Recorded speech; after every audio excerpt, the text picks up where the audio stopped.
Okay, so we're going right into take two of Ask the Author because I have time and it's Sunday, and yeah, so we're just going to do this.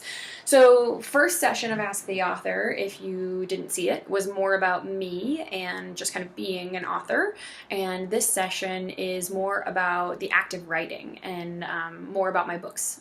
Specifically. So I'm just going to dive right in. I've got, I think, 5 or 6 questions here.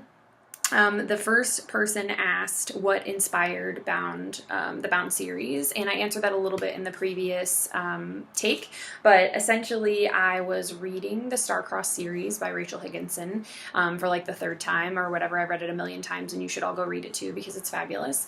And I just really sat there and was thinking, what if this would have happened? What if that would have happened? What if her powers would have been like this instead of that? And there are no new stories out there, but there's everyone's different twist on a story. So if you are a fan of Rachel's series, you probably see some consistencies between her story and mine because there are some. But I found a different way to tell my story and with different characters and some different challenges. So it truly was born of loving someone else's story but seeing my own version of it and then acting on that. The next question was, did the story change a lot between my first draft and the edits? So I have to answer this in 2 parts because it's actually really different. When I first wrote Bound by Duty, first I should say the original title was Duty Bound, and it actually changed about 3 weeks before it went to the professional editor, which was only about 2 months before it published, that it became Bound by Duty. But in that first draft, like I said, the words came out of nowhere. They started writing themselves in my head, and I had no idea how to be an author. I had no idea how to write a book. All I knew was that I had words, and I had I'd read enough books that I felt like I had a good concept of how a book should go. So I went completely away from who I am, which, like, my normal functioning behaviors are very linear and very type A and very planful. And when it came to writing this book, I just wrote it. I just sat down for hours at a time and I just wrote it. My husband actually stopped me at one point and he was like, "Where's your outline?" And I was like, "I don't know what you're talking about. Like, I don't need an outline." So anyway, I did an outline, and it took me 3 months to write the first draft of Bound by Duty, and I finished it and I thought, like, oh yeah, like, I've got a book, like, I'm gonna put this out. It was Halloween when I finished it. I'm like, January 1st, this is going out. It's gonna be amazing. People are gonna love it.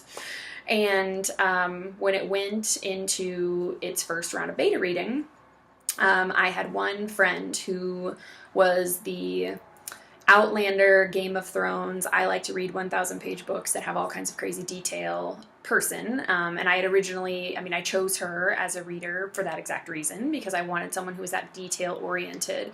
And when Kristen first started reading my book, she actually emailed or called me and she said, "Stormy, are you sure? Like, are you really sure that you want me to give you my honest feedback?" And I said, of course, like, I'd rather you rip it to shreds than reviewers. And so she did, and it looked like someone vomited red pen all over my manuscript, and I cried, not gonna lie.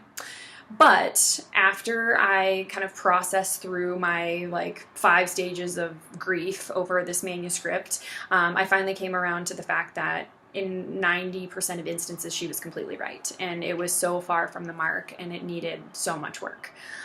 So I actually threw out probably 60 to 70% of the first draft as I wrote and rewrote. And then there were 3 more drafts after that, if you include the professional editor.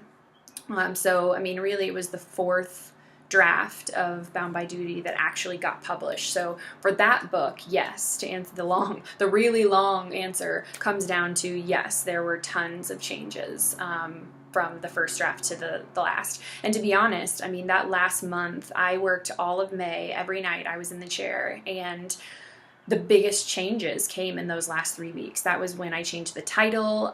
In the original, there was a king and not a queen. I changed that. I added the prologue that had never existed. There was just so much changed. It was quite an experience. I learned a lot in that process.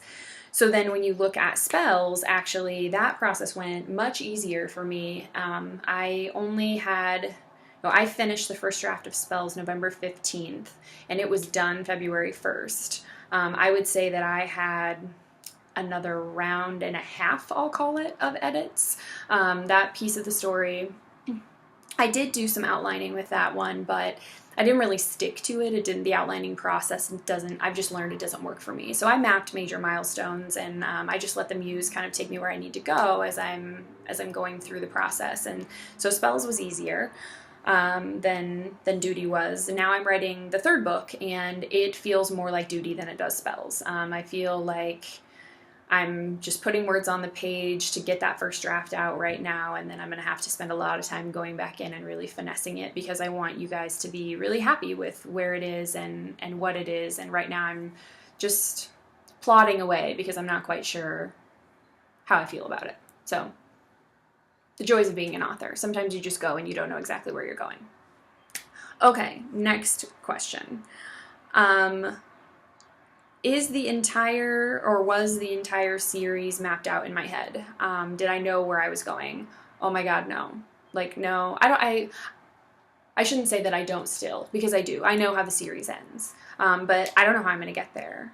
And that's really part of the fun part for me, because there are really two, we talked about in the last video that I'm a really authentic person, but there are really two pieces to me. There's the learned behaviors of, you know, the kind of the type A-ness that I have that's very linear, very structured. I like plans and practicalness, but when it comes to my writing, I'm the exact opposite.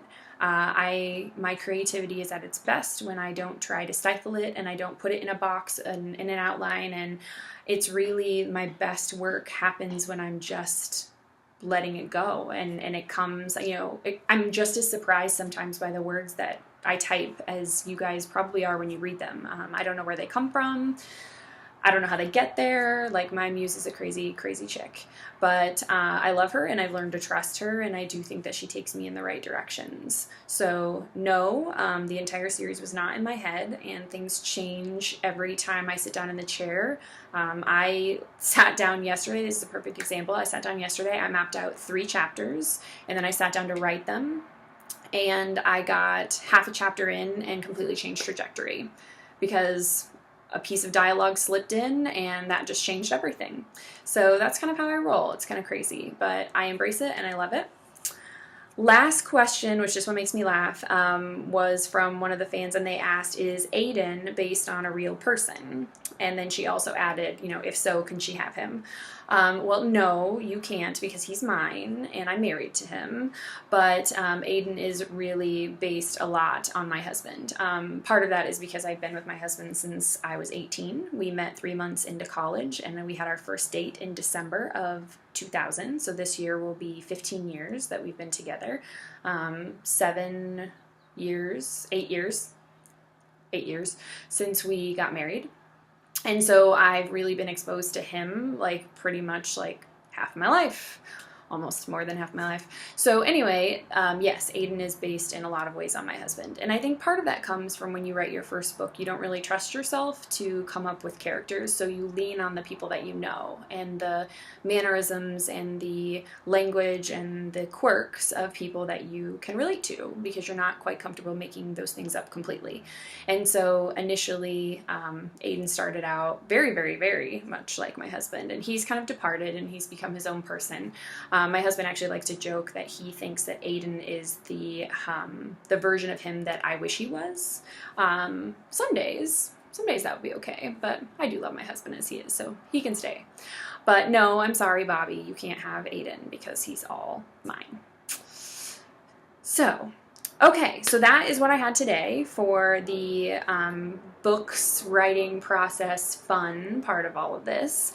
That is round 2 of Ask the Author, and I will encourage you again to please comment, ask more questions, respond. I will obviously be coming back in and chatting more with you guys as we talk about this, but ask me more questions and I would love to answer them. I hope you all have a wonderful day, week, weekend, whatever today is when you get to watching it, and hopefully we will talk soon. See you later.